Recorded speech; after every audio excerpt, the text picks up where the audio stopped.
Hey! Bienvenue sur Rise Above, le podcast.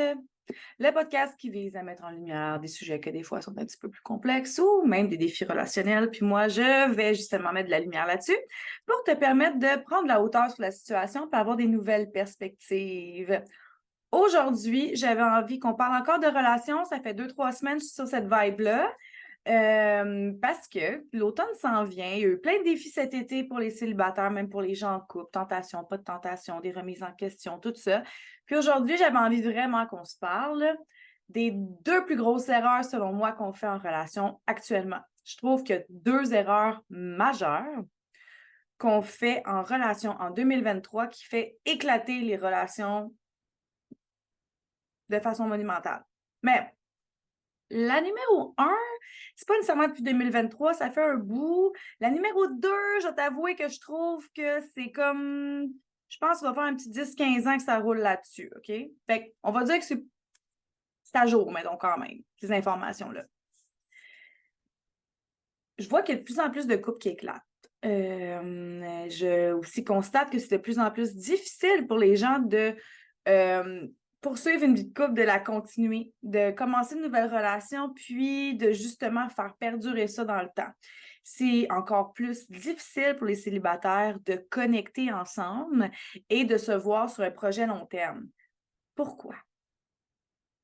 Qu'est-ce qui se passe avec ça? La raison numéro 1, selon moi, dans les erreurs, c'est que la première erreur qu'on fait actuellement, c'est qu'on met tout dans une seule personne.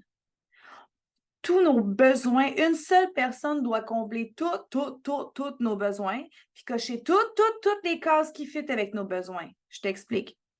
Quelqu'un qui me dit moi, j'aime aller dans les musées, je suis quelqu'un qui est super sportive, je suis dans le développement personnel, je mange vegan, j'aime les animaux, j'aime ça aller en voyage, puis dans les voyages, je suis vraiment pack-sac, blablabla, mais le gars doit fitter dans toutes les cases. Tandis qu'avant, c'était vraiment pas comme ça. Il y avait une mentalité quand nos parents étaient plus jeunes, que c'était vraiment que tout le monde comprenait que ça prenait un village pour élever, pas élever, mais élever une famille, là, mais soutenir un mariage. C'est vraiment comme ça. C'est comme il y a une famille, il y a tout ça autour de ça qui soutient la personne. Donc, qui soutient un mariage aussi. Maintenant, dans les relations, pour soutenir une personne, on demande une personne. Cette personne-là nous soutient à 100%, sinon, ça ne marche pas. Ça, je le vois, là, tu sais, mettons, justement, un début de relation, puis là, la fille se rend compte que finalement, elle aime vraiment gros faire du hiking, puis lui, il n'aime pas ça. C'est comme on ne fit pas, il n'aime pas le hiking. On ne fit vraiment pas. OK? On ne fit pas, là, il est carnivore, puis moi, je suis végétarienne. OK? Mais selon moi, ça, c'est des points d'iceberg, tu sais, c'est pas le centre.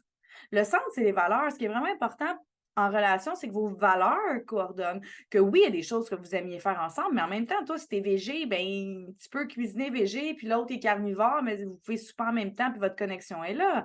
Si toi, t'aimes du hiking, t'as peut-être ta meilleure amie qui tripe sur le hiking, c'est avec elle que tu vas aller faire du hiking. Si toi, t'aimes lire, puis tu veux peut-être être dans un book club pour ça, si ton chum ou ta blonde n'aime vraiment pas lire, donc tu partages pas ça comme passion avec, c'est plein de choses comme ça. Tu peux aller chercher des, pas des ressources, mais aller combler des besoins dans certaines sphères ailleurs. Tu n'as pas tout à mettre ça dans ton chum ou ta blonde. Allô, la responsabilité puis la pression. Après ça, on se demande pourquoi les gens ils ont peur de s'engager. C'est clair. Ça vient avec un contrat qui est tellement long, tu es comme, tu me dis non.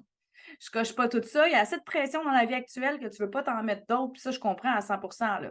Je suis la première que côté engagement, c'était vraiment très difficile. Oui. Un peu à cause de ça, parce que moi, je suis capable de m'en mettre seule de la pression, fait que quelqu'un d'autre m'en met, je suis comme, on va le laisser faire l'idée, là. Je peux faire ça toute seule comme une grande. Fait que pas besoin de quelqu'un d'autre qui est là puis qui m'en met plus, tu sais.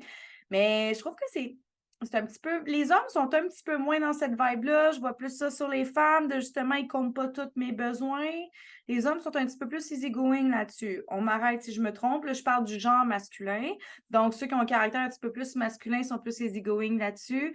Ceux qui ont un caractère un petit peu plus féminin vont être plus dans « oui, mais ils ne comptent pas tous mes besoins ». Ça vient aussi avec une croyance populaire au niveau de l'individualisme. Hein. On est de plus en plus individualiste. Donc, on est de plus en plus centré sur soi. Donc, on y va avec des 1 à 1, mais c'est la collectivité qui va nous permettre de connecter avec plus grand. Puis, la relation qu'on a avec notre amoureux, notre amoureuse, bien, ça va nous permettre de grandir relationnellement puis de construire quelque chose, mais ce n'est pas cette personne-là qui va combler tous nos besoins. Puis first, il y en a que, tu sais, tu peux combler toi-même aussi, tu sais. Puis ça, je dis rien, hein. Proposition.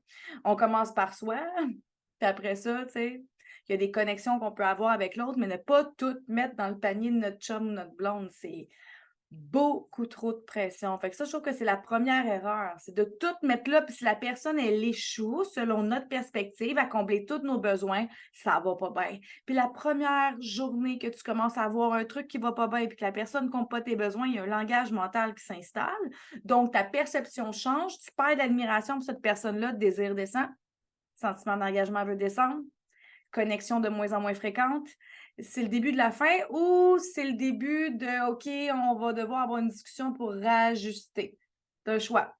C'est un ou l'autre. Moi, je propose plus l'ajustement que le début de la fin parce que dans la société actuelle, on est tellement habitué de rouler vite et d'acheter, jeter tout qu'on fait la même chose avec les relations. On oublie qu'il y a des ajustements. Et des ajustements, tout le monde, ce n'est pas des sacrifices. La puissance des mots, on s'entend? Sacrifice, ça apporte quelle puissance? Quand tu fais un sacrifice, il se passe quoi? T'sais, le terme sacrifice, c'est quoi? C'est les Mayas, hein? Qui sacrifient quelqu'un à l'autel pour un dieu, pour faire venir la pluie. Ça, c'est sacrifice. La puissance du mot sacrifice est un petit peu lourde. Fait qu'en relation, quand quelqu'un me dit il faut que je fasse des sacrifices, je me dis tabarnouche, quel membre t'es prête à perdre? De quoi tu parles? Ben, c'est ça. Tu coupes ta main dans le but de avoir plus de connexion? Ben non, là, c'est pour dire que je fais des concessions. OK, tu ajustes. Ah ouais, c'est plus nice comme ça? Ben, effectivement. Le terme ajuster est beaucoup plus doux que sacrifice. Moi, sacrifice, pour moi, c'est genre me coupe la tête. Fait qu'il ne m'intéresse pas tant de faire des sacrifices quand on parle de même, mais des ajustements, ça, moi, je suis toute ouverte à ça. Ça va? Ajustement? I'm all about it. Donc, je t'invite vraiment à changer aussi ton vocabulaire par rapport à ça. À voir c'est quoi tes besoins, puis dans les connexions que tu as envie d'avoir, comment tu as envie de vivre tes connexions, puis dans quel aspect de ta vie que tu as des besoins, puis au niveau de la connexion et tout, puis qu'est-ce que ton chum ou ta blonde t'apporte, ou qu'est-ce que tu veux dans une relation, mais pas tout mettre là-dedans. Pas tout là-dedans. Puis quand tu regardes quelqu'un, laisse-toi l'occasion de découvrir. C'est pas la première et la deuxième date que tu vas découvrir. Si la personne a des opinions divergentes avec toi, c'est pas parce que ça veut dire que la personne ne fit pas nécessairement avec toi. L'idée, c'est vraiment les valeurs. Je te donne un autre exemple. Quelqu'un qui dit moi j'aime vraiment l'eau, puis l'autre personne est là, hey, moi j'aime ça, moi aussi l'eau. Là, ils connectent, nous on tripe sur l'eau, on aime ça aller dans l'eau. Il y en a une qui c'est vraiment moi je fais du paddleboard. Oh boy, comment parler tout croche? Du paddleboard. Moi je fais du paddleboard. J'aime ça être en kayak, nager, Puis l'autre est comme moi j'adore ça, j'ai mon gros bateau de wake, puis OK, mais la pollution. Mais quoi la pollution? C'est pas grave, on a une vie à vivre. Mais on s'entend qu'à la base, vous avez connecté parce que les deux aimez l'eau. Mais la valeur n'est pas la même. Il y en a une qui a la valeur nature vraiment profonde, puis l'autre la valeur plaisir, fuck la nature.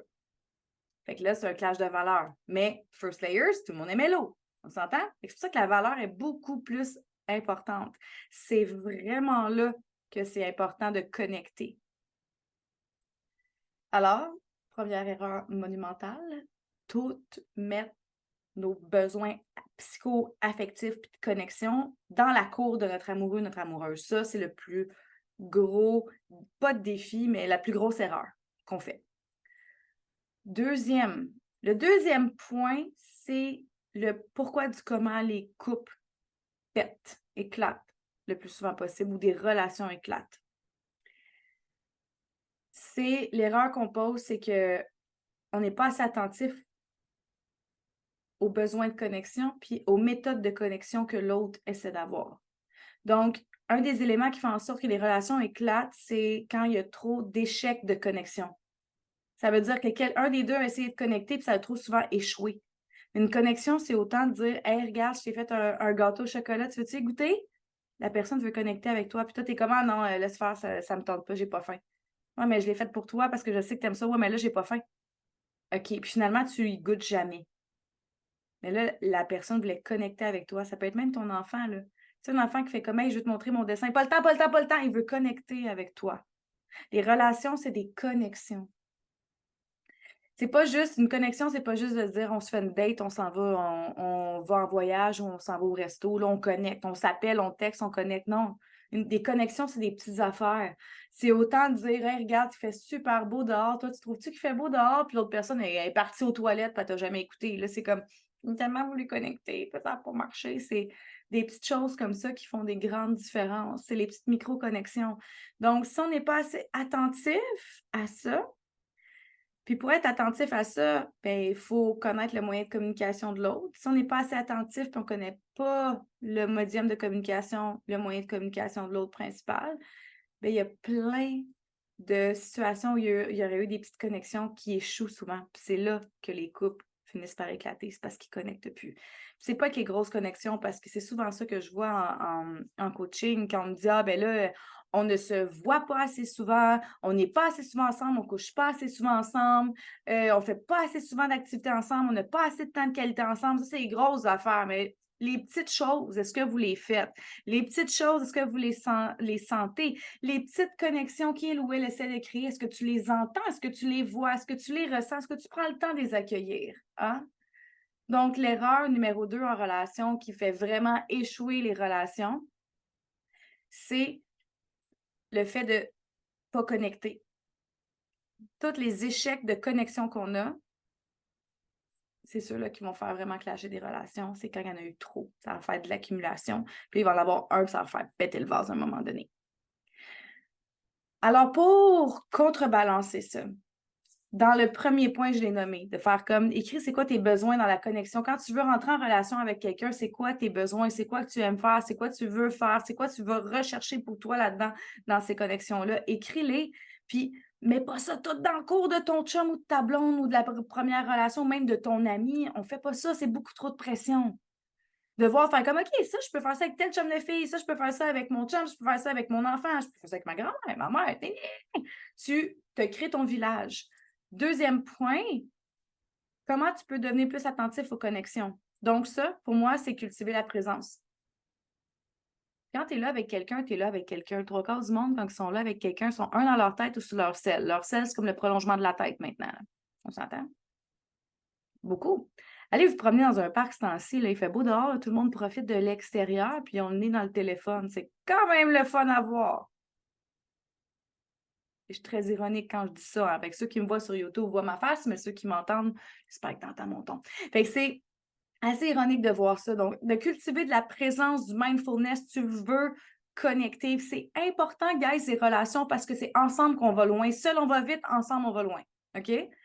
C'est pas tout seul qu'il va se passer grand-chose. La journée que tu vas pas bien, mais que tu es tout seul, là, tu vas pas trouver ça nice qu'il y ait personne autour de toi de te donner un coup de main.